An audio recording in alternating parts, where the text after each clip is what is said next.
네, 그러면 지금부터 개교 70주년 기념 제8회 충북대학교 토론대회 문박 결승 경기를 시작하겠습니다. 이번 대회의 논제는 공공의 이익을 위해서 개인의 자유는 희생될 수 있다입니다. 찬성 측 토론자는 라이징 선팀 송준헌 학생과 최정현 학생이며 반대 측 토론자는 ON하팀 김지하 학생과 윤종오 학생입니다.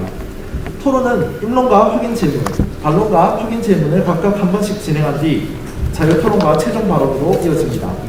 입론과 반론이 끝나면 2분간 작전 시간이 주어집니다. 모든 토론의 단계는 사회자의 안내를 따르면 됩니다.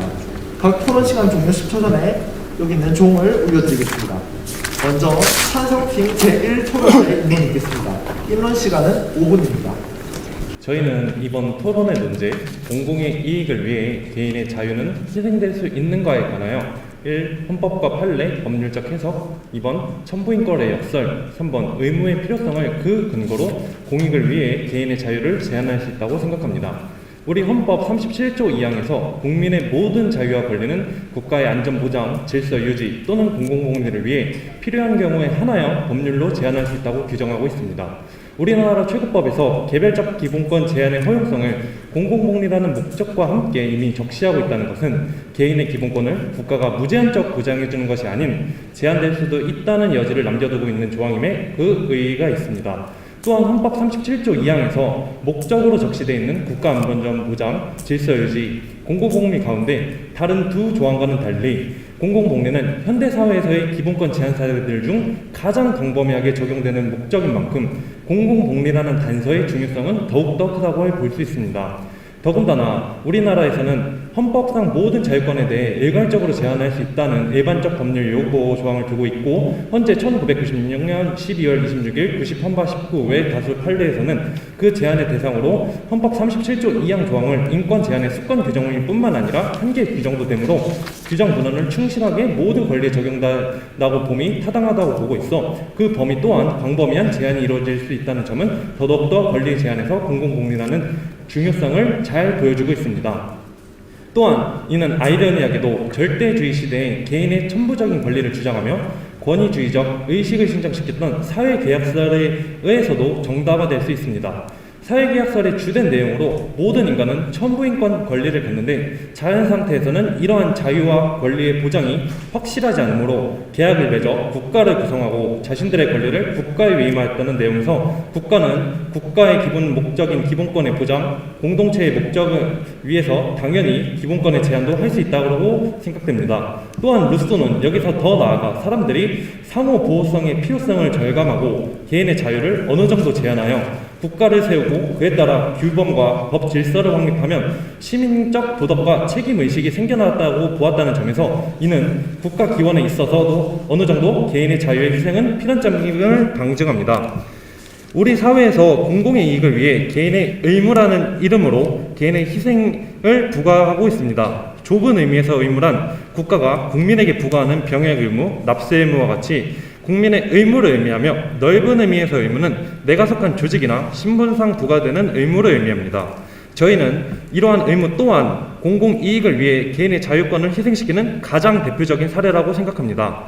개인의 자유권만 강조하여 이러한 의무를 이행하려 하지 않는다면 그 누가 군대를 가려 할 것이며 그 누가 나의 재산을 세금으로 내려 할 것이겠습니까? 넓은 의미에서 의무 또한 마찬가지입니다. 가정이란 공동체 속에서 가장으로 부과되는 의무나 아들, 딸로 부과되는 의무, 손 아랫사람으로 부과되는 의무 등 개인은 삶을 살아가면서 넓은 의미에서 개인에게 부과되는 수많은 의무를 지니고 살아갑니다.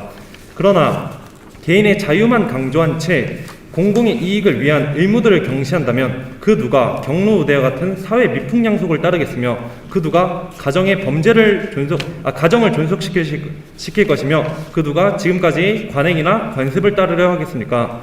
범죄 없는 사회, 경찰의 슬로건에서 지향하는 가장 이상적인 사회입니다. 하지만 우리는 이가 불가능함을 다들 인지하고 있습니다. 개인의 자유권을 전적으로 보장해주는 사회, 이 또한 물론 이상적인 사회입니다. 그러나 현실과 동떨어진 공상 속에서 사회이기도 합니다. 자유의 불가침성의 강조는 곧 방종과 카오스의 문제를 가져온다 라는 격언이 있습니다. 이 격언은 이러한 의무를 저버린 채 자유만 추구했을 때 나타나는 결과를 아주 잘 보여준다고 생각합니다. 저희는 이러한 이유로 공공의 이익을 위해 개인의 자유는 희생될 수 있다라는 이번 토론 논제에 당연히 가능하다는 입장을 표현합니다. 이상입니다.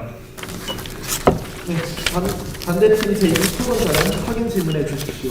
확인 질문 시간은 3분입니다. 자, 발언 시작하겠습니다. 먼저 말씀해주신 내용 잘 들었습니다.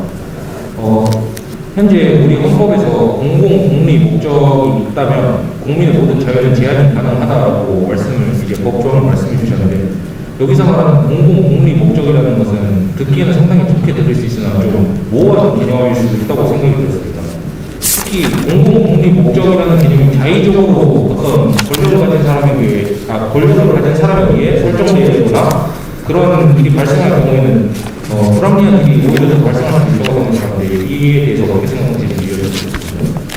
말씀하신 것처럼 공공복리에 대해서 모호한 개념이 있을 수 있다라고 저희도 일부 인정합니다.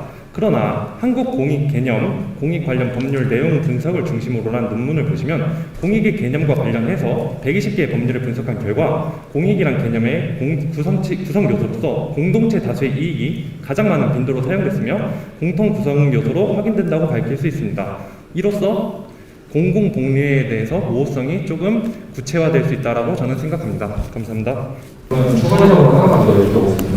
그러면 찬성 토론자님께서는 공동체의 이익이라는 것이 사회 구성원 개인 이익의 합의라고 생각하는 것인지, 아니면 또 다른 실체가 있는 것이라고 생각하는 것인지 여쭙겠습니다.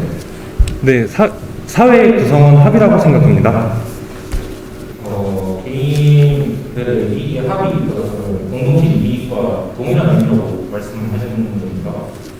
혹시 다시 한번 말씀해 주시겠습니까? 사회 구성원 개개별 한 명 한 명의 이익을 증대시키고 그것을 합친 것이 공동체 이익과 동일한 의미라고 이해하고 있습니다. 제가 그 양적으로 사회 구성원 10명이 있으니까 10명의 이익이 곧 10이다라는 게 아니라 그 다수의 이익이 합이라는 그런 의미입니다. 반대팀 제1토론자는 인론해 주십시오. 인론 시간은 5분입니다. 네, 반대측 인론 시작하도록 하겠습니다. 저희 반대측은 공공의 이익을 위하여 개인의 자유는 희생된다고 생각하는 바입니다. 먼저 인론에 앞서 저희가 생각하는 공익을 정의하고 인론을 시작하도록 하겠습니다. 저희가 정의하는 공익은 남에게 위해를 가하지 않는 한 개인이 추구하는 사익의 총합을 의미합니다. 따라서 그에 따른 구체적 근거는 다양합니다. 첫째, 특정 권력을 장악한 소수가 추구하는 가치가 사회 전체의 공공성으로 전환되면 사회가 개인을 억압하는 수단이 될 수 있습니다. 한 공동체에 의해 주입되는 특정한 가치는 개인이 스스로 원하지 않는 가치라도 벗어나기 어려운 구조를 형성합니다. 이는 과거 우리나라의 선례로도 확인할 수 있습니다. 과거 유신 정권 시절 국가 안보의 가치는 민족의 생존과 안전이었습니다. 이는 공공의 이익으로 정당화되었지만 개인의 자유는 국가의 안보를 위해 제한되었고 개인들 사이의 평등은 경제 성장의 가치를 성숙할 때까지 유고되어야 했습니다. 개인들 사이에 국가라는 공동체를 위해 개인은 언제든지 희생될 수 있는 존재를 보였고 단순히 공익을 명분으로 자신의 세력에 저항하는 이들에 대한 억압의 수단이 되었던 것입니다.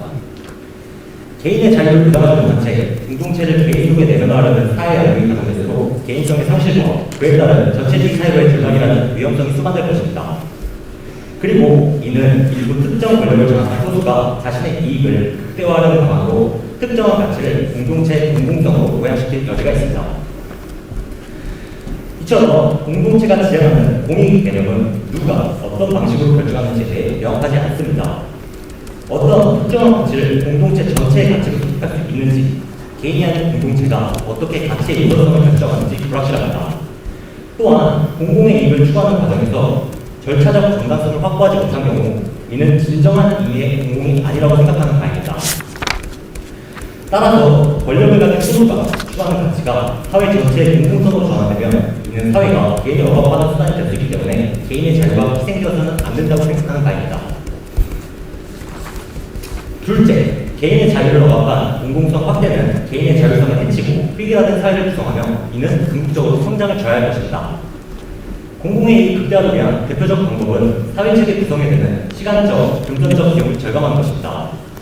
이러한 방법은 획일화되고 경직된 사회를 만들게 됨으로써 오히려 각 사회 구성원들이 각자의 개성과 장점을 살리지 못하고 인재를 적재적소에 사용하는 것에 부정적 영향을 끼칠 여지가 있습니다. 또한 개인은 공동체의 전통과 가치관을 공들일 수 있고 기존 질서에 넘어서 새로운 시도에 제약을 가할 여지가 있습니다. 이러한 사례는 우리 민주주의 사회에서 공동체를 유지하는 정책을 결정하는 과정에서 살펴볼 수 있습니다. 만약 개인의 자유가 억압된 사회라면 사회 문제에 대한 자신의 신념과 생각을 표출하기 어려울 것입니다. 이는 편협한 정책의 수립으로 이어질 수 있으며 개인의 자유를 억압한 공공성의 확대는 사회의 지배적인 이데올로기를 형성하게 될 수 있습니다. 이렇게 된다면 공공의 이익을 효과적으로 추구하기는 어렵다고 생각하는 바입니다. 그 예시로 어떠한 정책에 보수적인 시각만, 즉 개인의 자유를 억압한 채 보수적인 시각만 반영될 경우 사회의 약자나 소수자에 대한 문제 해결에 어려움을 겪을 가능성이 있습니다. 반대로 진보적인 시각만이 반영된 경우 현재 사회에 급격한 변화를 불러일으켜 사회의 혼란을 유발시킬 수 있습니다. 그렇게 다양한 시각과 성향들이 반영된 개인의 자유를 보장하는 균형 잡힌 정책이 필요합니다. 그리고 이를 위한 근본적인 토대는 표현의 자유를 비롯한 개인의 자유를 보장하는 것입니다. 따라서 개인의 자유를 보호하다가 공공성 확대는 개인의 자유를 보장해주고 획일화된 사회를 구성하는 것이며 이는 궁극적으로 공동체의 성장을 줘야 할 것입니다. 제가 쓰는 인간은 인간 사회의 편안함을 사랑합니다. 사회가 유지하기 위해서 때때로 공공의 이익을 위해 개인의 자유를 들고 시행시켜야 하는 상황이 발생한다고 주장할 수 있습니다. 그러나 개인의 자유를 억압한 공공성에 파괴되는 개인의 자유를 해치고 획일화된 사회를 만들 수 있다는 구체적인 기준입니다. 또한 권력을 장악한 소수가 추구하는 가치가 사회 전체의 공공성을 장악되며 이는 사회가 개인을 억압한 사회가 될 수 있다는 위험성을 내포합니다. 따라서 저희 반대를 고려하는 위 두 가지 근거를 근거로 공공의 이익을 위하여 개인의 자유는 희생될 수 없다라고 주장하는 바입니다. 이상 반대식의 의견을 마치도록 하겠습니다. 감사합니다. 네, 찬성팀 제1토론자는 확인 질문해 주십시오. 확인 질문 시간은 3분입니다. 네, 반대팀 입론서 내용 잘 들었습니다. 혹시 반대 측 1 토론자님께서 절차적 정당성 확보 시 공익이 개인의 자유를 침해하는 것이 정당하다라는 식으로 말씀하신 것 같은데 맞나요? 다시 한번 말씀해주시겠습니다. 절차적 정당성이 확보가 된다고 하면 공익이 개인의 자유를 침해하는 것에 대해서 인정하신다는 말씀 맞나요? 하지만 개인의 자유를 침해하는 것이 아닌 자유의 본질을 침해할 수 없다는 것을 강조하고 있습니다. 자유의 혹시 자유의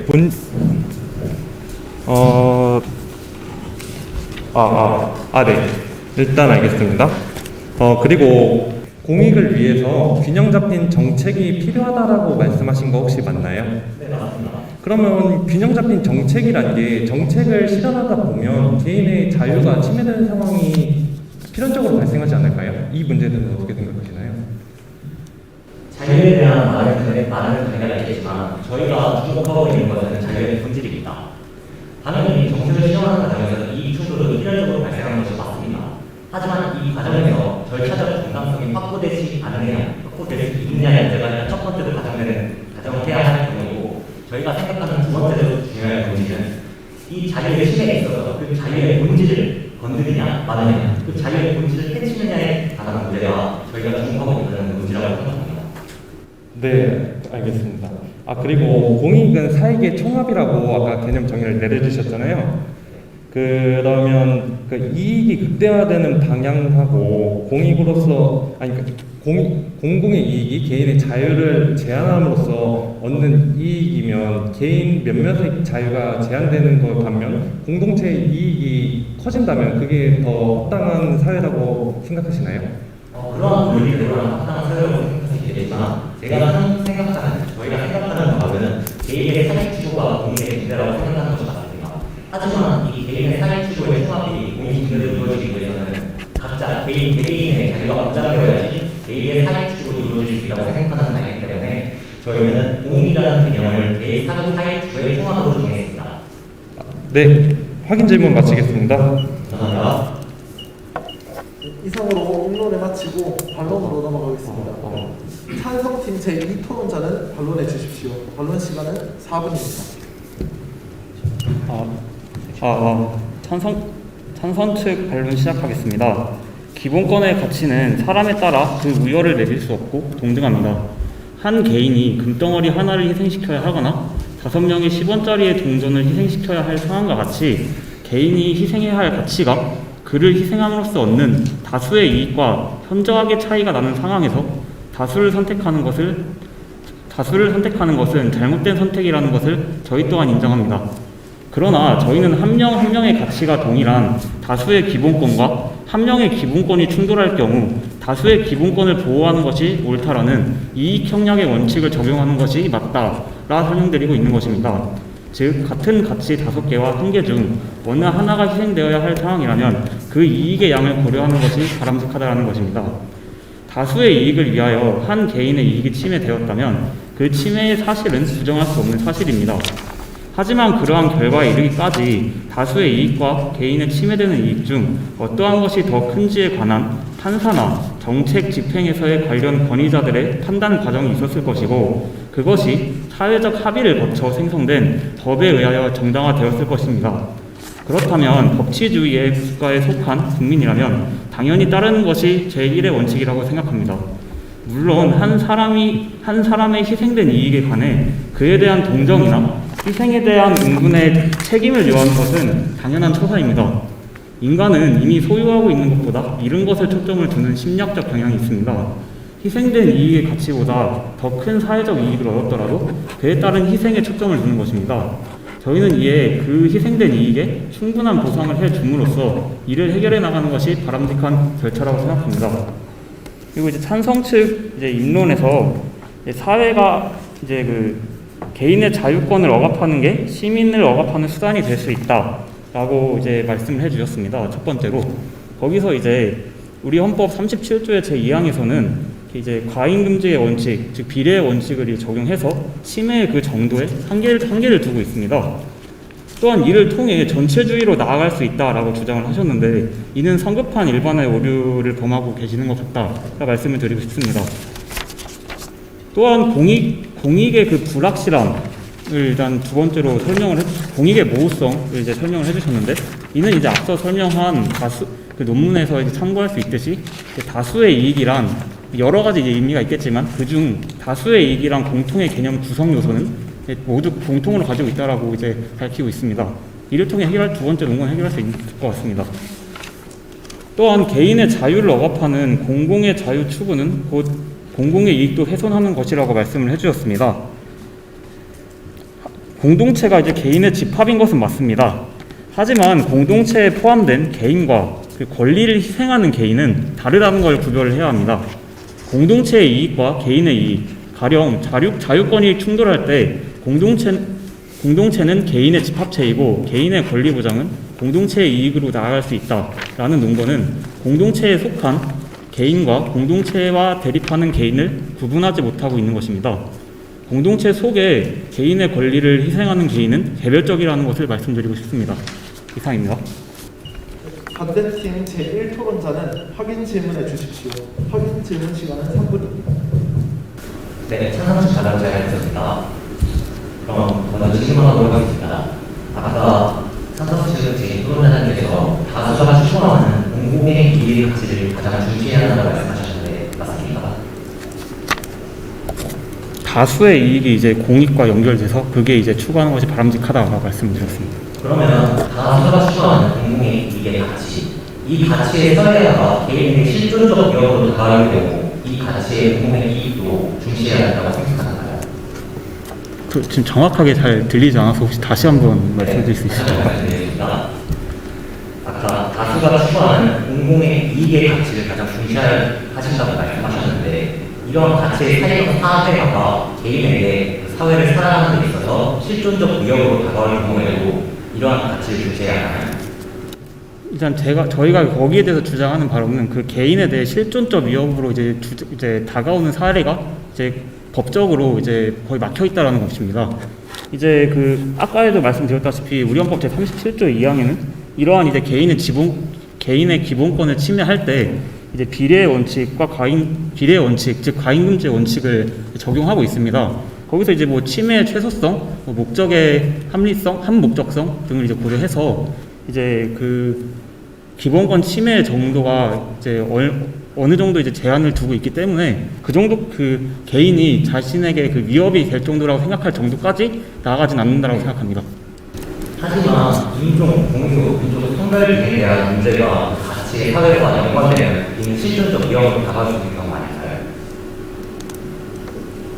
그러니까 공공의 이익을 추구하되 만약에 소수가 추구하는 가치가 인종, 종교, 민족, 성별과 같은 요인과 연관되었을 경우 이 가치의 사회화가 개인에게 위협을 가하는 것이 아닌가.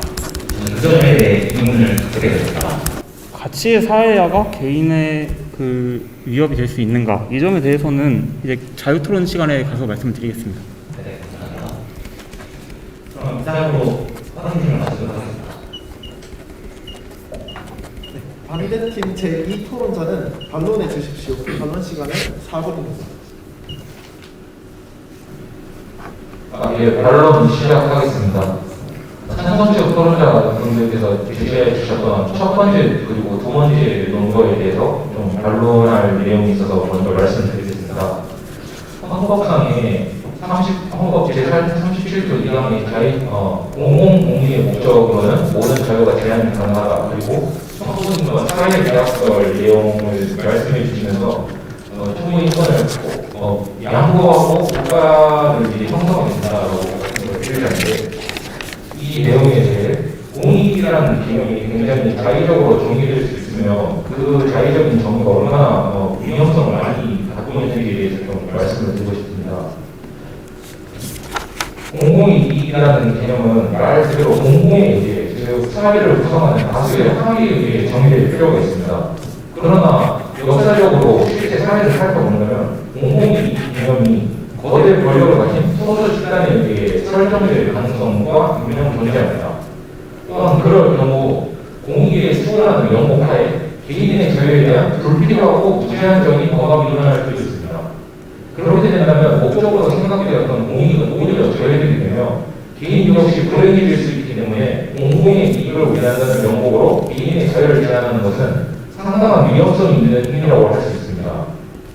이와 관련하여 역사 속에 존재했던 전시주의나 군국주의의 사례를 살펴볼 수 있겠습니다.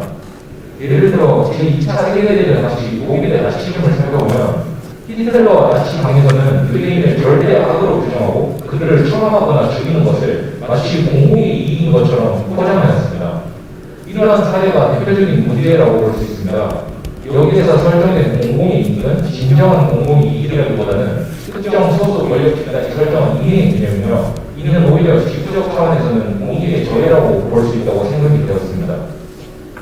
그리고 세 번째로 제시해 주신 국가에서 설정한 의무 등을 지키는 것도 개인의 자유의 일부 희생이며 이러한 것들이 있어야 국가가 유지될 수 있다는 내용의 말씀을 해주셨는데 물론 이 말이 틀렸다고 말할 수는 없겠지만 개인의 자유를 보장해주는 것이 개인의 자유를 희생하는 것만큼이나 큰 공익 형성에 도움을 줄 수 있습니다.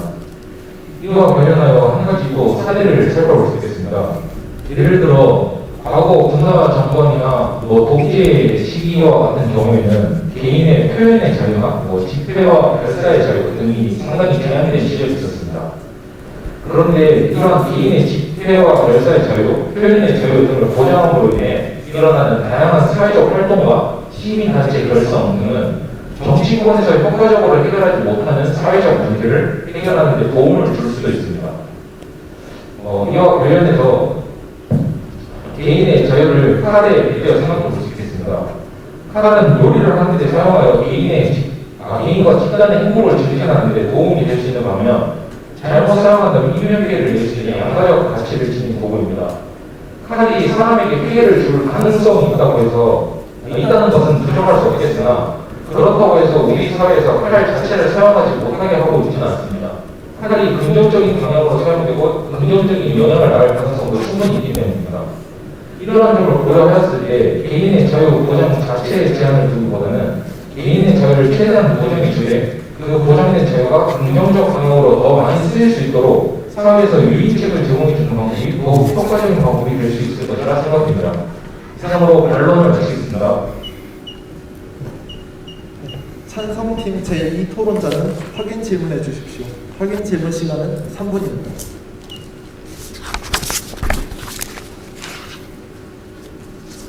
그 언급한 역사적 사례는 이제 진정으로 공공의 이익을 위한 행동이 아닙니다.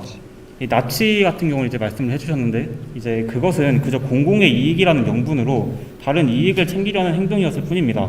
히틀러의 사례를 이야기를 하셨는데 히틀러의 결단은 결코 공공의 이익을 가져올 수 있는 행동이 아니며 그의 목적 역시 공공의 이익을 위해서보다는 그 스스로의 정치적 야욕에서 출발하는 개인의 이익이었음을 우선 말씀드리고 싶습니다. 그리고 이제 공익의 이 점을 통해서 들어서 공익의 악용 가능성을 이제 말씀해 주시고 싶으신 것 같은데 이제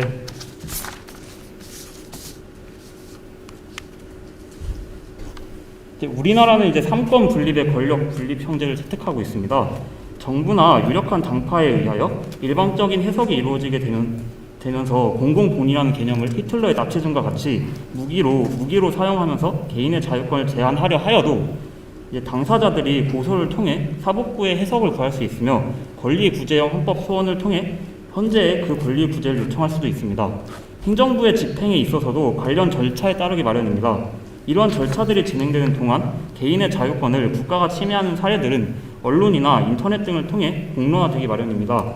만일 이들이 악의를 가지고 실행을 하게 되었다면 그 과정에서 충분히 걸러질 수 있었거나 향후 선거를 통해 재판을 통하여 심판을 할 수 있다고 생각합니다. 이 점은 그리고 히틀러 나치와는 다른 점이라고 생각합니다. 이상입니다.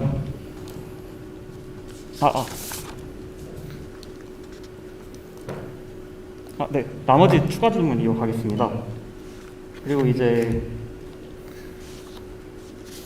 칼을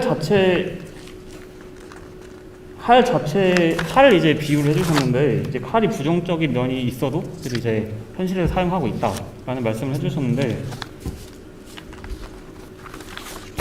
저희 또한 그런 이거 있죠.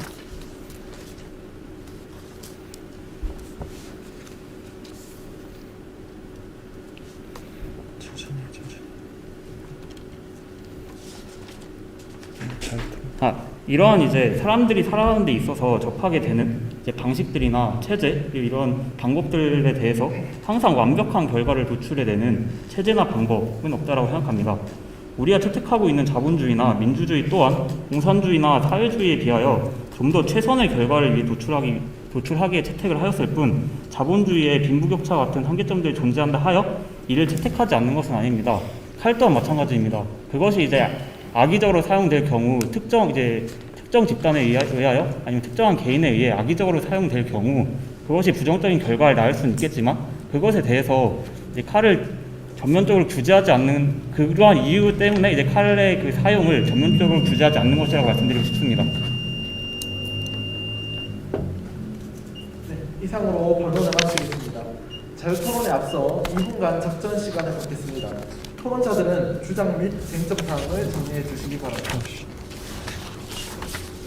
아까 저거 일단 첨부인권 하나 까고 그다음에 제일 아까 그거 첨부인권 이거 그리고 본질적인 가치는 침해했었다는데 본질적 가치에 대해서 정확하게 뭐냐가 인간은 불완전한 존재다 이런 식으로 아까는 처음에 그리고 공익 개념 정리했으면서 왜 공익이 모호하다고 하는지 잘 이해가 안 됩니다.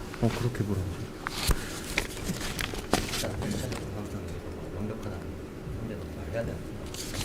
그다음에 이거 질문 답변했고 절차적 공정성 이거 내가 한번 물어볼 거고 법률에 있는 정치화적 공정성이 확보가 돼야 하는데 이게 확보가 됐다고 했어. 근데 본질적인 가치는 침해를 못한대. 그래서 본질적인 가치가 일단 뭐냐 이거를 먼저 깨야 될 것 같은데 그럼 본질적 가치를 해서 그래서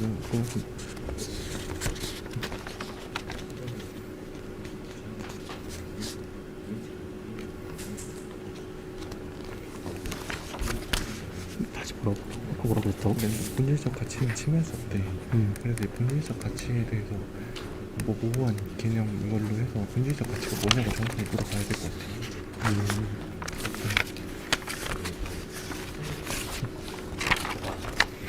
이것도 이따가 해줘야겠다.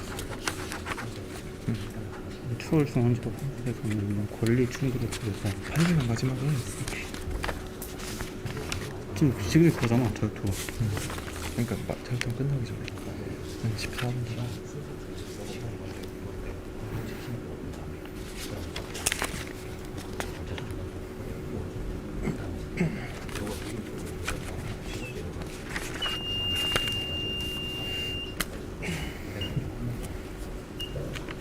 작전 시간이 끝났습니다. 토론자들은 자리를 정리해 주십시오. 지금부터는 자유토론 시간을 갖겠습니다. 자유토론은 찬성팀과 반대팀이 자유롭게 교차하면서 질문하고 답변하는 방식으로 진행됩니다. 토론자들은 같은 쟁점을 되풀이하지 않도록 주의해 주시고 상대에 대한 비방이나 인신공격 등 토론 예절에 어긋나는 언행을 삼가하시길 바랍니다.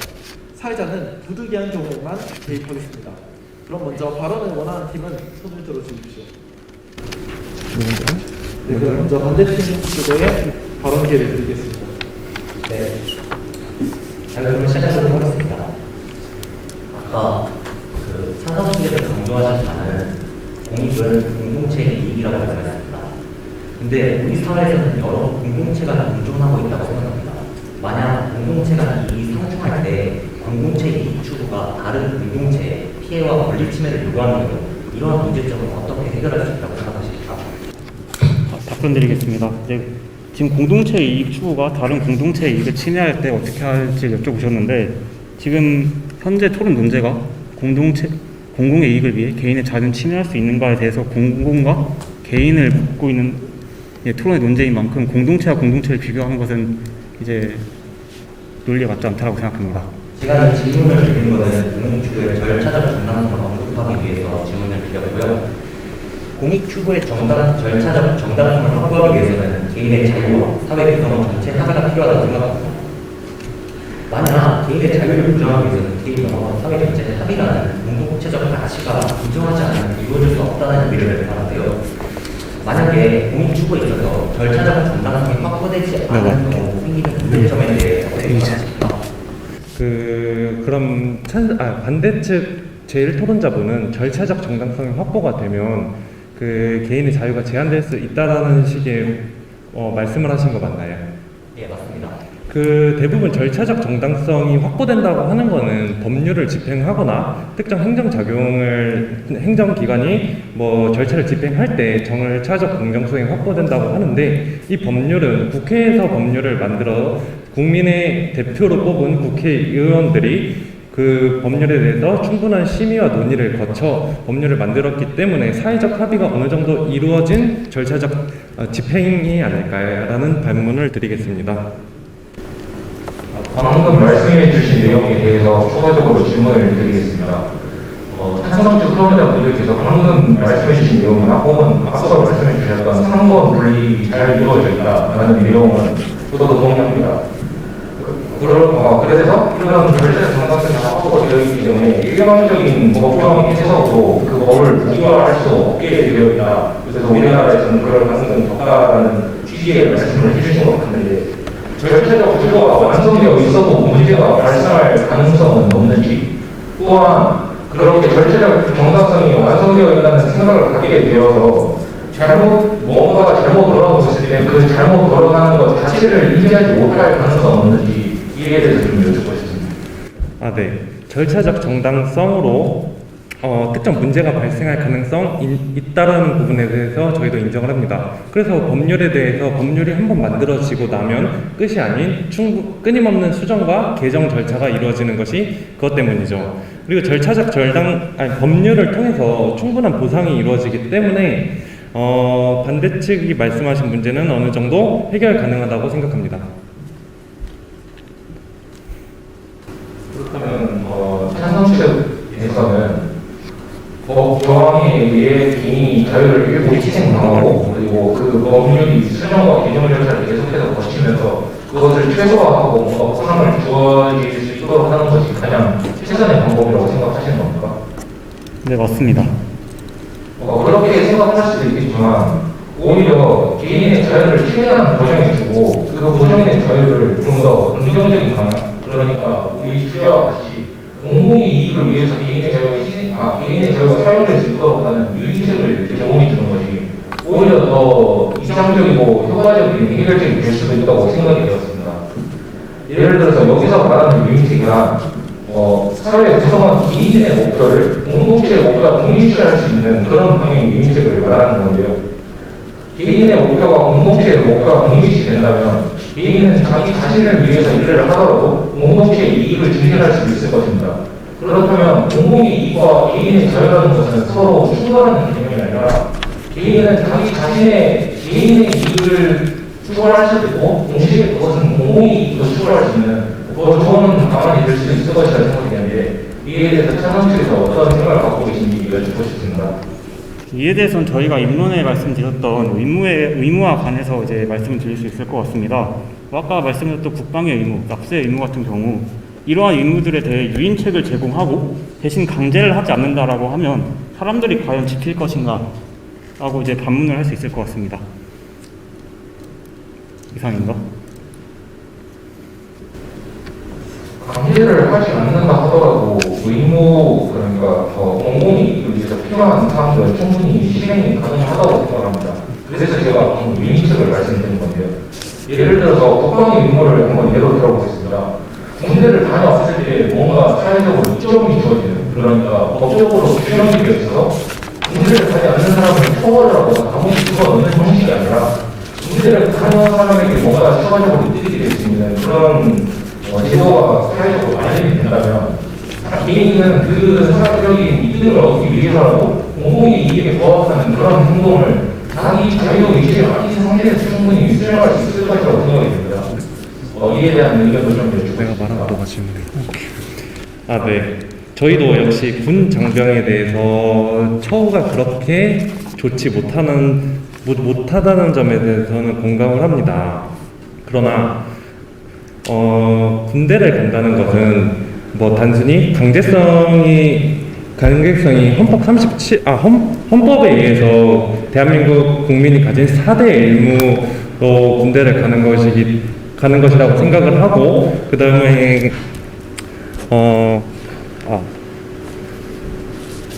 일단 저는 그렇게 생각을 합니다. 네. 일단 이상입니다.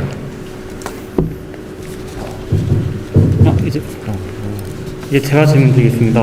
지금 의무 이제 말씀을 하셨는데, 그럼 앞서 이제 저희가 이야기했듯이 의무에 대해서 이걸 강제하지 않으면은 사람들이 지킨다고 유인책을 준다고 해도 그 유인책에 대해서 이제 그 유인책을 제공하는 데 드는 비용 이런 데에 대해서는 어떻게 이제 충당을 할 것이며 이러한 각종 사회적인 문제들이 발생할 것입니다.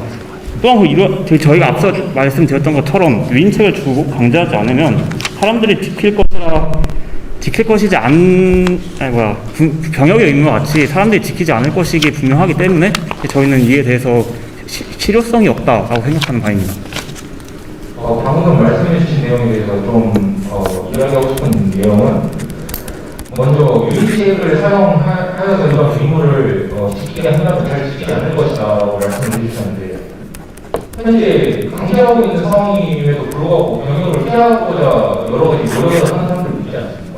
또한 유인책을 사용하면 사회적으로 비용이 많이 발생할 것이라고 말씀을 하셨는데 지금 강제하고 그 강제하기 위한 여러 사회적 시스템을 돌리는데도 충분한 비용은 들고 있는 것으로 알고 있습니다. 그렇다면 어차피 소요될 이 비용을 유인책으로 좀 이전시켜서 사용하고 효과적이지 않을까 생각이 드는데 어떻게 생각하시는지 주제 돌리고 질문하죠. 일단 법이라는 것이 이제 그 자체 처벌하는 이제 그러한 목적도 있지만 그 예방하는 목적도 있습니다. 이제 그 군대에 대해서 그 병역법에 의하여 그 병역을 강제를 함으로써 그 병역을 이행하지 않는 자들에 대한 처벌도 있지만 그렇게 처벌을 함으로써 이제 그 병역을 이행을 하여야겠다라는 동기를 충분히 부여하고 있다고 생각합니다. 이상입니다. 네, 제가 질문 하나 드리겠습니다. 아까 맨 처음 입론에서 공익을 위해 사익을 제한하다 보면 특정 권력이 장악한 가치가 억압되는 수단이 될 수 있고 특정 인물이 독재화 현상이 나타날 수 있다는 식의 말씀을 해주셨다고 저는 생각을 하는데 제가 여쭤보고 싶은 거는 이러한 현상보다는 공익을 위해서 개인의 자유를 제한할 때 얻는 순이익이 더 크지 않을까라는 반문을 드려봅니다. 하지만 그렇게 공동체를 개인 속에 내면화하는 사회의 압력이 있다면 그 개인성이 상실되고 있는 진정한 공공의 이익에서 공공을 정의할 수 있는 거 아닙니까? 그 예로 현재 우리 사회, 과거는 출판의 자유, 정치, 집회의 자유 등 여러 자유가 보장받지 못했습니다. 하지만 오늘날에 봐도 우리 사회를 들어봐도 아직 보장받지 못한 자유는 충분히 많습니다. 그 예시로는 성소수자, 비건, 그리고 여러 소수 이익 집단 이런 집단들의 자유를 보장하지 못한다면 이는 결국 진정한 공공성의 의미를 내포하지 않고 이런 공동체 이익에 대한 가치와는 인론 때 말씀드렸던 가치의 사회와 개인의 실질적으로 위협으로 다가올 수 있다는 점을 다시 한번 강조드리고 싶습니다. 이에 대해 어떻게 생각하십니까? 네. 공익의 개인의 자유가 제한받았을 때 개인은 얼마든지 여러 가지 구제 수단이 있습니다. 가령 소송을 한다거나 헌법 소원을 낸다거나 아니면 그 일을 공론화해가지고 개인 간의 힘을 모으는 거죠. 그래서 굳이 다른 방식으로 제한하지 않더라도 개인은 스스로 권리를 구제받을 수 있기 때문에 저는 그게 해결책이 될 수 있다고 생각됩니다. 그러면 다수의 가치관을 중시하고 제가 앞서 말하셨던 인종, 종교, 성별들의 소수적 가치는 배제되어도 된다는 말씀이십니까? 극단적으로 그렇게 생각하지는 않습니다. 다시 한번 말씀해주세요. 좀 그 경우는 너무 극단적인 것 같아가지고 그렇게 생각하지는 않습니다. 과거 찬성 측에서 말씀하신 건 이번권적 이익이 충돌할 때 한쪽 자유의 희생을 불가피하다고 말씀하셨습니다. 맞습니까? 일부 동의합니다. 네. 그러면 제가 계속 언급드렸던 종교 그리고 혹은 인종, 성별에 따른 그런 자유의 권리가 충돌했을 때 이런 일부 가치는 무시되고 제한되는 게 찬성식 논리 아닙니까? 저희는 이제 앞서 말씀드렸듯이 이 질문은 이제 아까 앞서 말씀해 주셨던 가치의 사회화가 개인에게 위협이 될 수 있는지 함께 엮어서 답변 드리겠습니다. 저희는 이제 아까 저희의 반론에서 말씀드렸듯이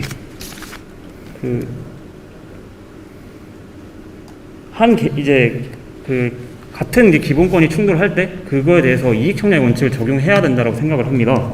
거기서 그 점에서 이제 아까 일부 인정을 드렸던 거고 거기서 이제 그 사회 소수자의 이익과 공공의 이익에서 공공의 이익이 더 크다라고 이제 판명이 될 경우에는 공공의 이익을 우선하는 게 맞다고 생각합니다. 네, 저도 그 부분에 대해서 어느 정도 동의하나 저희 반대 측이 주목하는 부분은 그렇게 국민들 위한 가치가 사회 전체의 공공성을 주장하게 되는 이는 흔히 말하는 그 이데올로기가 개인을 억압하는 강력한 수단이 될 수 있다는 점을 경계하고 싶다는 점을 말하고 싶습니다. 그리고 추가적으로 방금 사회 소수자의 이익보다 공공의 이익이면 그 방향의 선택을 해야 된다는 취지의 발언을 해주셨는데 사회 소수자도 공공의 구성원 아니겠습니까? 그렇다면 그들을 배제하는 순간 공공이 오히려 더해질 수 있다고 생각이 되는데 어떻게 생각하시는지 여쭙겠습니다. 이 점은 아까 제가 말씀드렸던 것처럼 이제 권리 침해자와 이제 그 혜택을 얻는 공공을 이제 다시 구분을 하셔야 될 것 같습니다. 이제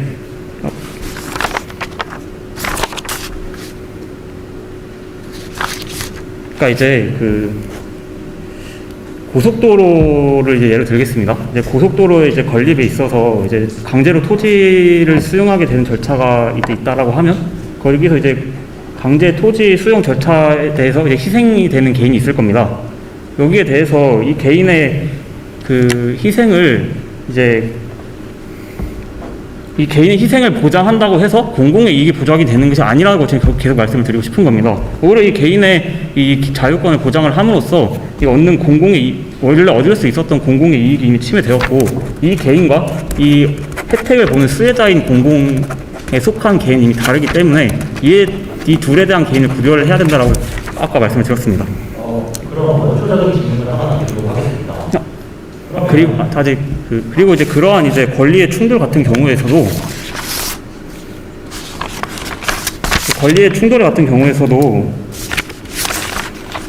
이제 서울중앙지방법원 2007년 10월 5일 선고 2005 가단 305176 판결에서는 그에 대해 사인 간의 이제 기본권이 서로 충돌하는 경우에는 기본권 상호 간의 상하 관계나 인격적 가치 및 자유 우선의 원칙 등을 적용한 구체적인 이익 형량의 방법이나 비례의 원칙 위배 여부 또는 대안적 해결 방법의 존재 여부 등을 고려한 이른바 규범 조화적 해석을 통해 사인의 다른 사인에 대한 기본권 침해 행위가 합리적인 이유 없이 사회적인 허용 한도를 벗어났는지에 대한 여부를 검토한다라고 적시하고 있습니다.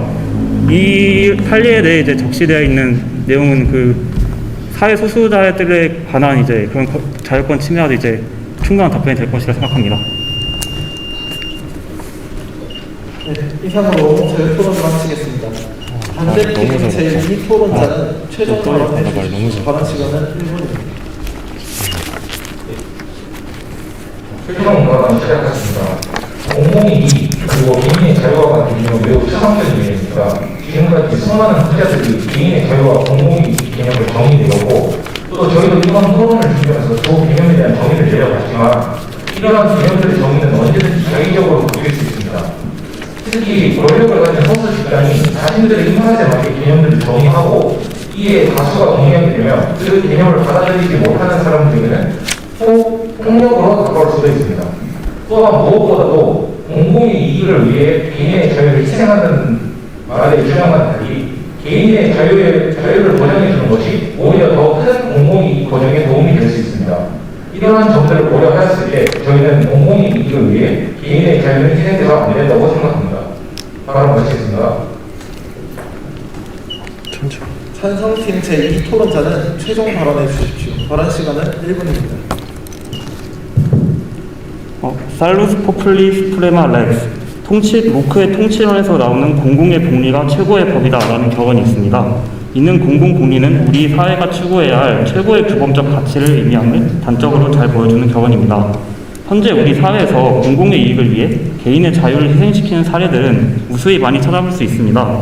범죄를 저지른 범죄자들에게 사회 질서 유지와 조화를 목적으로 그들의 자유권을 희생시켜 교도소에 수감시키는 사례, 무분별한 개발 난리를 막기 위하여 흔히 그린벨트라 불리는 개발 제한 구역 지정은 과거부터 지속적으로 공익을 위해 개인의 자유를 제한했던 대표적인 사례입니다.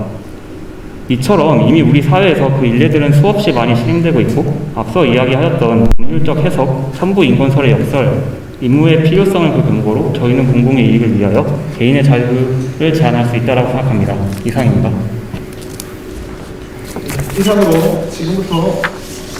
이상으로 개교 70주년 기념 제8회 충북대학교 토론대회 문박 결승 경기를 마치겠습니다. 양측 팀 모두 수고하셨습니다. 고맙습니다.